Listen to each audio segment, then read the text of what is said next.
Hey everyone, I'm Angie Miller, and I am so excited to bring you my upcoming episode. I hope you'll join me. I am the host of Strong Mind, Strong Body, and in this episode, I have Dr. Kaye Cleave. And basically, I have a fan crush on Dr. Kaye Cleave. I follow her on Instagram, and the title of the episode is More Years Behind Me Than Ahead. And Dr. Kaye Cleave talks about the case for aging disgracefully. So she talks about how, yes, we might have less years in front of us, but what can we do with those years to make them impactful? It is a delightful episode. I think you will love listening to Kaye's view on aging. So once you join me in the episode, I hope you enjoy it and you will like, follow, subscribe, and leave a 5-star review. I'll see you in the show. Welcome to Strong Mind, Strong Body, recipient of a Gold Markham Award for Excellence in Podcasting Content. Hosted by licensed therapist and wellness expert Angie Miller, this podcast blends psychology and fitness to help you build resilience and feel your best inside and out. Hey everyone, welcome to Strong Mind, Strong Body. I'm your host, Angie Miller, and I could not be more excited for today's episode. Today's episode, I have Dr. Kaye Cleave as my guest. And Kaye describes herself as a storyteller. She's a grief revolutionist. And the thing that I admire most about Kaye is her approach to aging. And I actually have a fan crush on Dr. Kaye Cleave. I discovered her on Instagram and I follow her, and she is both an inspiration, but she's also a motivator. And she is a person who takes age and says, hey, guess what? A number does not define us. So in this episode, it is called More Years Behind Me Than Ahead.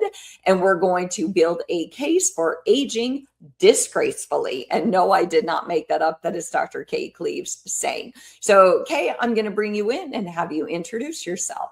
How are you? Thank you, Angie. I don't know if I need to say more than that about me right now, but I'm delighted to be here. And it's interesting, the title, I didn't realize, More Years Behind You Than Ahead, which is true. And it's kind of humbling, and it makes, I mean, it just reminds us, we have no idea of, when our death date. And I think being present and just living for now is the way to go. Well, and I think when I watch your work and I watch your videos on Instagram, you completely embody that. And, admittedly, the More Years Behind Me Than Ahead, that was the title that I knew would capture people because you could spin it one way or the other. You could say, gosh, that's kind of depressing. Or you could say, no, that's absolutely an inspiration. It's a kick in the seat to say, let's make the most of our time. Right. Right. So I want to get started because I feel like with my fan crush, I could talk to you for about 5 hours. And I know that we don't have that kind of time. So you've said that aging gracefully, and I hope that I have this right. You could correct me if I don't. But I believe that you've kind of talked about how aging gracefully can imply that women especially should look nice, be quiet, fade into the background. But I feel like that's why, and I could be wrong, you came up with aging disgracefully. But what are we, especially as women, actually asked to give up when society tells us to age that way? That's a great question. Thank you. It's interesting because I haven't actually spoken about this, but I won as a child, I was a gymnast and a dancer until I was 13. And I won the most graceful girl of South Australia when I was about 11. So I know about grace and being graceful. And I'm often told I'm a graceful whatever.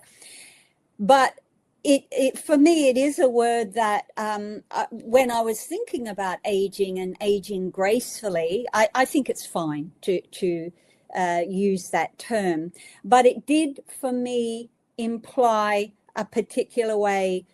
It still seemed to buy into the stereotypes of how women are meant to be, and don't be loud, don't rock the boat, and stay within the lines, the colored line, the drawing. And so I didn't want to do that, because I think one of the exciting things about, and there's a lot of research now shows that women over 50 are often happier than they've ever been. And part of it, I think, is that you just stop feeling like you have to behave or, conform. And I think some of the things that happen for women as they get older, I think Gloria Steinem said, an army of grey-haired old women should be taking over the world, something like that. But I think we are more radical, more free. And so I wanted to, challenge that word. And like you mentioned, I wanted to grab people's attention. So disgracefully was a word I used. I know some people have difficulty with that. And, we've been told, oh, well, that's disgraceful. And it can trigger, people. I get that. And what I would say is play with the word, disgraceful. What does it even mean? And who's naming it? So I've owned it. I own being old. I don't mind being called old. I am. And I think it's, reclaiming some of those words that have been used to keep us in line, to put us down. So that's part of what my aging disgracefully. Well, I love that at 11 you won Miss Graceful, and now you're talking about being disgraceful. How ironic and wonderful is that? Because to your point, I think it's just, society is telling us to fit into a box, to kind of fade. And you're saying, what if we don't do that? What if we get a little disgraceful? What if we color outside the lines and write our own script? And I think that's wonderful. But what really also fascinates me about you is, and I could be wrong on this, but I believe you didn't really start speaking up about ageism until your 70s. And I'm curious because, what woke you up to doing that? What inspired you to go, okay, I'm in my 70s, now I'm going to start talking about ageism? Well, I guess I've always been an activist in some way, as a feminist, as a growing up in many, many different ways, which I won't go into. I think it's interesting. When I was 50, I was grieving. I'd lost my daughter. So that, my 50s and 60s were very involved in healing. And I really stepped back. I was a prominent life here as a businesswoman. And when she died, everything fell apart, and I lost interest in everything. And that's another whole story that we won't talk about now. But so it wasn't really until my late 60s that I started to, because I still felt so healthy. I'm blessed with good health and fitness. So I was still doing things, and it never occurred to me that I couldn't do them because I'm old. I remember going to Peru and climbing Huayno Picchu to overlook Machu Picchu at dawn. And I was in my late 60s then. And so I think it wasn't me so much. It was what was coming at me. And I would hear people say, oh, be careful. And when I would be doing these acrobatics, and it's like, what? And so I think it was more the limitations that others were seeing about, well, this is an old woman, she shouldn't be doing this, or those sorts of things. And I thought, well, that's ridiculous and not true. And so I started speaking out then, I think. And really, how I got into social media and Instagram, it never occurred to me until I made a film about healing from the death of my daughter. And I so love the kind of the process of telling visual stories, and I'm good at it. And so I just started for fun posting online, just little videos. And it was really after about 8 months or something like that, I did this handstand into a car. And everybody still remembers that, and it was such an easy thing to do, and it wasn't even something I thought about, thinking, oh, well, this is going to go viral. I didn't even know what that word meant at the time. And so that really then started to blow up. And so I've really enjoyed the way to be able to use what I can do in terms of acrobatics and things like that to play with this whole and to shock and to wake people up about, well, what does it really mean to be in your 70s? I'm 77 now. I'm looking at 80, which blows my mind away. I don't know if I'll be doing handstands into a car in my 80s. Maybe. I don't know. But Well, yeah. And maybe 90s. Who knows? There's people that do those things in the 90s. And I want to, promote them. It's not about just me. And the thing I do grapple a lot with, I'm going a bit on a tangent, but I do grapple with the fact that I can do these things, but I feel so passionate to make this account inclusive. And I know there's many people who age and who knows when it'll happen to me that I won't be able to do these things, or I'll be physically compromised. I could have a stroke. Anything could happen. And that's not what I'm saying, is that you have to do a handstand into a car to age well. Not at all. But I am saying, look at what your limitations are in your head and really get curious about them. yeah. Well, and I think that you might have called it a tangent, but I personally grabbed onto every detail, and I hope that I can kind of recap it with um, keeping your level of passion and emotion. But first, I want to say that I want to tell you that I'm sorry for your loss. And I hear that you took that pain and you feel like you sort of lost a couple of decades in that grief process. And when you came out of that, what you wanted to do was to make a difference, and you realize you were a storyteller and you can tell a story with your body. Your body is a resource, and I feel like you use your body as a resource to sort of pay it forward and say to people, hey, like you said, you didn't even think about ageism until you got in your 70s, because it feels like you started to wake up through grief. And I have to tell you, I think in doing that, you've woken up millions of people. Like, I feel like I started looking at my own mortality at what I feel like was kind of a young age. I lost my mom, I lost my dad, I lost my niece.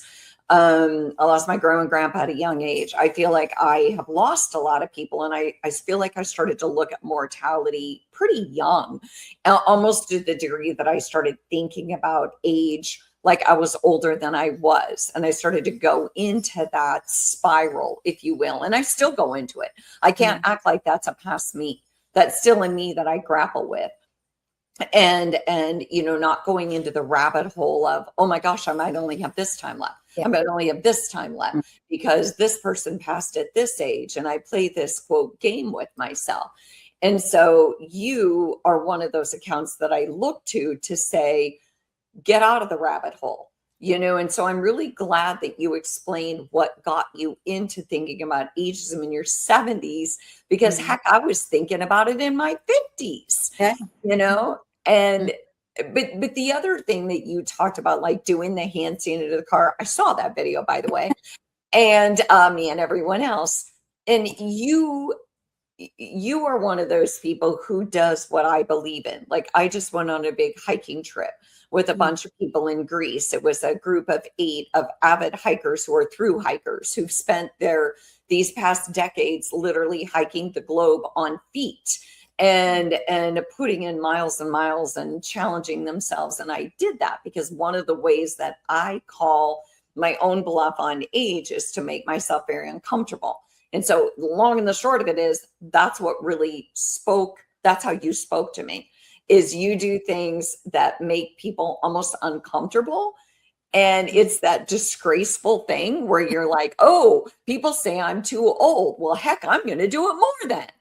And so in a nutshell, that's what I love. Thank you. Yeah. So you made your first film at 70. Okay. I was 68 when I climbed there and we did the filming, and 70. It was around COVID when we released it. So it was a very bad time to release it. But yes, I was 70. Wow. Okay. What do you know now about reinvention that Mm, you wish maybe somebody had told you in your 50s? mm. That's a good question. I don't even think about that word really. I mean, I know it's a very a common word. I guess I've always sort of been open to what's the next step. I was a teacher initially, and I remember getting a permanency, and I left the job 3 times and then reapplied. And I remember the last time, and I left it to go and start my own business, and so many people said, oh, but it is secure, it's a secure job.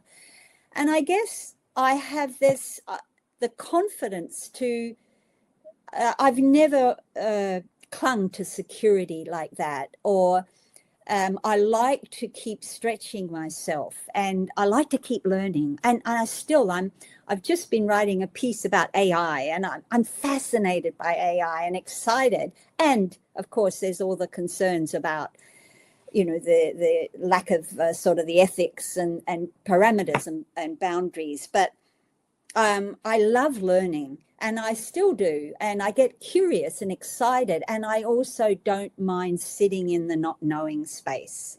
In fact, I have a wonderful friend in the US who laughs every time I talk about the not knowing club. I don't know club, and he's part of it because he doesn't know a lot either, and a lot of people, I think particularly today in our world, people cling to certainty. They want to know. And I think that's such a limiting thing, because there's so many things we don't know. And if we cling to that, certainty, then we're not going to go outside of our comfort zone. So reinvention is the next organic step of making a movie. And I had no idea I was making a movie. And I'm a writer, and, those sorts of things. I don't think, oh, I'm going to make a movie. It's kind of an organic thing. I went to Nepal to open a school that I'd funded in honor of my daughter, and I thought, oh, I'd like to get some footage of this so I can sit when I'm an old woman and not climbing mountains. I can look at it. And so I asked a young friend, and who wanted to be a filmmaker. He said, yeah. I had no idea whether he could film well. And when we came back, the footage was so good, we decided, why don't we make this into, a documentary? So the reinvention, now I'm on social media. I don't know for how long, until I stop finding it really fulfilling, I guess. And, I guess then I'll reinvent something else, which I don't know what that means, really. Well, I'll just do, the next thing that excites me and that I'm interested in. Well, the truth is, you truly authentically, if I hear you correctly, you get uncomfortable being too comfortable. The truth is, you're one of those people who I guess has always kind of reinvented, because like when somebody told you, well, teaching is safe, teaching is comfortable, you thought, well, it sounds like that's exactly what you didn't want to do. You don't need to hold on to steady and safe. What you want to hold on to is, but what's outside of steady and safe? What can I do that's going to kind of help me continue to challenge myself? But I'm curious, have you always been like that? Or was this kind of that revolution that you hit in your 70s, or you feel like you were always wired that way? I do. I feel I was always wired, and I think it's just driven by curiosity, is learning about things, and then I follow that track. And I think it's been interesting because I grew up with a dad who encouraged me to take risks. You can jump off that into the water, and it was really high. And then I had my mum who said, no, be careful, be careful. So my mum was, such a warrior. And my dad was such a, go on, you can do it. And so the two, I guess in that regard, I followed my dad. And I learned that I also feel okay about failure. So many times I've fallen in terms of I've got it wrong, or it didn't work out, or okay, so what did I learn? And I guess, I mean, I certainly didn't know this as a younger person, but today I truly believe our role here on this planet, I think we are. This is my personal belief. I think we're souls here having a human experience, and that we are here to learn and grow and develop and to be true to ourselves. And so just staying comfortable and sitting out our life on the sidelines. And I'm not saying and there's no judgment here. We're all on our own path. We're all got our own journey to do. And this is, sometimes I like to sit on the sidelines, but mostly I'm in it. I'm there playing in the mud or doing whatever. And I'm okay getting messy. I'm okay making mistakes. And even as I've got older, it is interesting now in my late 70s, there is a little bit more of a, how do I stay safe here, which I never thought of as a young kid, and I never broke anything until I was, in fact, a couple of years ago when I was shopping with my sister. I broke my kneecap. But until then, I've lost my train of thought. But anyway, it's I'm fine with uncomfortableness and uncertainty and taking risks, but calculated risks. Sure. Well, it's interesting too, because, you had a dad who was like, go, go, go. You had a mom who was like, come back, come back. And I feel like I too grew up with a mom who was a true worrier and just needed some safety because so much of her context and her environment maybe wasn't safe. And so she created safety and needed to stick to that. And that makes sense to me. And there's a part of me that wants safety, but there is such a part of me that is always like you, needed to constantly challenge myself. And the minute I feel like I'm getting too comfortable, I've got to figure out what's the next thing. And some of that for me is that whole, I'm not going to say fear of aging, but that whole needing to make sure that I don't let age become a fear. And so it's constantly pushing myself to make sure I can still do it. I can still do it. I can, call my own bluff. And so, that's what speaks to me about you. Thank you. And there is a lot of fear that's perpetuated in our culture about getting older. And trying to balance all of this, I totally respect people who need safety for many reasons. There is no judgment here. This is my journey that I'm doing, and I'm glad it inspires people, but it's not to say this is what you should be doing. Mostly it's getting to know what are the fears and how true are they? And are they ones from your mum or my mum who said, oh, be careful, you'll hurt yourself? And what is the facts right now? How much could I hurt myself? And how do I keep myself safe? Yeah. Well, and it's that, to your point, it's like now maybe you're looking more at, okay, well, I do need to be safe, but I still want to try to do this. And so it's not like it's, oh, the reins are off, I'm going to try anything, but it is definitely constantly wanting to stay challenged, be challenged, and show people that age does not define what we should and shouldn't do. And so much of my ageism course was, about how we perpetuate it in our society, like fit over 50. I'm like, what the heck is fit over 50? Or dress like this when you're in your 50s. So it's kind of crazy. And so that's why I love the word disgraceful, because it's like, no, I don't want to dress like that. I want to dress the way I want to dress. Right. And I don't want to take a class called Fit Over 50. I want to take a class that aligns with my fitness level. So, I believe you're aware, I'm aware, for me, that probably live more years than we have left, right? And a lot of people find that terrifying. And again, I would be lying if I said that it is both a bit of a fear, but mostly an inspiration. And so you seem to find it clarifying, not terrifying. And so what's the difference? How do you do it? And yeah, thank you. It's not that I haven't got any fear. It doesn't run me at all, but I get to think, because it is true at 77, a friend of mine said she was going to have a party. She's just bought a house and is very excited. And the house was built in the 50s. So she said she's going to have a party. She's only young. When in 100 years. So that's 2057, something like that. And I said, oh, I'll come. And then I thought, and of course she's 40 years younger than me.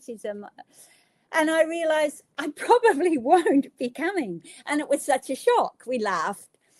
I'm doing a Year to Live course online at Spirit Rock, which in San Francisco or in Marin. I used to go there a lot when I lived in Oakland. And it's been interesting because, of course, it's based on the book A Year to Live by Stephen Levine. So imagining if you've got a year to live and what process would you go through to come to terms with your death. So it doesn't, and one of the course assignments was, what is your fear? And part of it is, it's not the fear of dying. It's not, obviously people don't want to die in pain.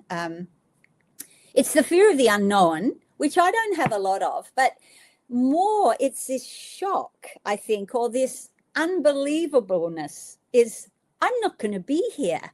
And everything else will keep going. And I love, as I've said before, I'm curious. I'd love to stick around to see if we, as a species, are going to, pull together, which we need to do to save, the planet and all sorts of other things, which I won't go into. Can we do it? Can we, with all the big divide of that's going on, seems to be more recently. So I kind of think, I really want to know, all these things, and I won't be here. So it's more kind of the shock. I have a personal belief that we do live on, not in this form at all, but our essence. There is something that continues. And I've had many experiences, particularly after my daughter died, but prior to that, I had lost my brother and my sister and my mum and dad, obviously. And I've been at the deathbed of a number of those, my close loved ones, not my daughter. But I do really believe that there is some whatever that continues. And so it's kind of like, and I think Jane Fonda said this, it's the next big adventure is death, or maybe Jane Goodall said it. It's the next big adventure. And I'm open to it. It is kind of shocking to think I won't be here. And I look around, I have a beautiful place with a lot of things that I've accumulated over the years, different things. When I was in Africa, I've got these beautiful beaded necklaces that were made for the young girl's circumcision, and a whole heap of things. And I thought, they're going to mean nothing when I die. All these things won't have memories for anyone else. So a lot of that stuff I have slowly started to get rid of. So I guess I don't have a lot of fear other than, how I'm going to die. We all want it to be quick and painless. But it would also be nice to have time to say goodbye to people as well. So I've kind of let that go, because who knows? And there's no point in spending any time worrying about things that we don't know. We'll never know, however much we worry. It's just, right.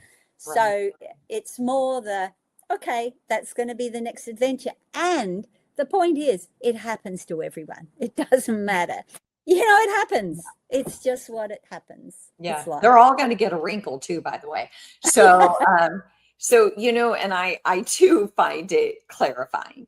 I think that the only part of it that's terrifying, I took a workshop, and I've mentioned this before on my podcast, where we had to do a timeline. It starts at 0 and it goes to 100. And then you had to mark where you were on the timeline in increments of 10 years. And, where are you? Where's your age? And then you had to mark what age you think you'll live to, like what age you think you'll pass. And then you had to see on the timeline, well, am I closer to this side or this side? And that was when it very, very first hit me. And I was in my early 50s, and I had already said goodbye to a lot of loved ones. And it really, whoosh, my mortality came just crashing in like big waves, and it felt overwhelming. And I thought, oh my gosh, I'm over here and I've already lost all these people. And again, started to go down that rabbit hole. And now for me, it's clarifying, because now I'm thinking, why be terrified when I can feel inspired? I can say, and what now? And what now? And what now? And keep proving myself wrong. And so you do that beautifully in your videos. I don't put it out there the way that you do. And that's what drew me to you, was we need more women and men like you who are putting it out there and saying, we can do this differently. We don't have to subscribe to being terrified about aging or fitting into a box or being quiet or stop having an opinion. And so yes, I'm all in. And I have one last question for you. Okay, because you said you get crabby and you do all those things. Okay, so it's a Tuesday morning. All right, no one's watching. You're not on Instagram. What does aging disgracefully look like for you? Oh, that's a great question. Well, I go to the gym twice a week, and I'm also posting that soon about I don't like going to the gym. It's my least favorite thing, but I do it because of the overwhelming research. So I go to the gym twice a week. I do home yoga. I've had a very, very long home yoga practice 3 times a week. Mostly in the morning, if I've got time, I'll head out and have a walk. And partly I don't sleep well, and I haven't since my daughter died. And so often I don't feel perky in the morning. Mostly I don't feel perky in the morning. So I just throw on my clothes and running shoes, and I head out the door, and I have a beautiful walk along the beach.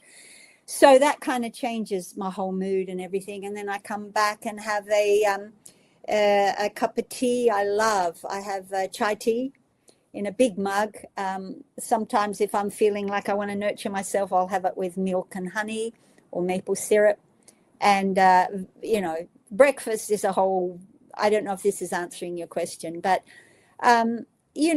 mostly I have a balanced life. I make sure I have enough exercise. I make sure I spend time with friends. I also really value alone time and a solitude. I have a strong meditation practice, and that's something that's really, you mentioned a number of times, Angie, about going down the rabbit hole, and meditation has been a really useful tool to manage where I direct my attention and where I choose to what I choose to focus on. And I also have a strong feeling of my daughter with me, and part of the life I live now is in honor of her. So I do have I need a lot of quiet time. That's so that I can be out there and be there for my friends, my family, be there on Instagram. So even though you see all the out there stuff on Instagram, there's a whole other world of quiet and solitude and reflection and writing. I'm in the process of trying to write a book on reflections on aging disgracefully. So there's that whole life as well, a much more of a reflective life. I read a lot. To make sure that it's a balanced life. Yeah. Well, that's what I'm hearing. I'm hearing that yeah, you put yourself out there, but you do have to refill your own bucket. Very And, much. through the meditation, through going to the gym. And I love that you say you don't like going to the gym. There's I probably millions of people right now going, "Yes." And, know. ironically, I'm honest, I love going to the gym because Okay. I feel like I'm so spicy if I don't, that the world's just not so great if I don't go to the gym. So, like you, I don't sleep so well. So, going to the gym is sort of my way to get Yeah. myself back. So, Yeah. but Dr. Kaye Cleave, I cannot thank you enough. I am right now in my mind building a trip to Australia to come see you. And I really appreciate your time. I appreciate you coming on. I know you don't do a lot of interviews, and that actually you are, like you talked about before we even came on the show, you have a very private side. We all feel like we know you, but of course we don't know you. And Mm. so thank you for giving us a little window into your world. Okay. Thank you, Angie. This has been a delight, a real pleasure to meet you. Yeah. And maybe we'll be in person one day. Yes, I hope so. So, to all of the Strong Mind, Strong Body listeners, I really appreciate you joining us today, and we will see you next week. Thanks for spending time with Strong Mind, Strong Body. Angie will be back with more tools to help you feel strong and centered. Like, share, and subscribe.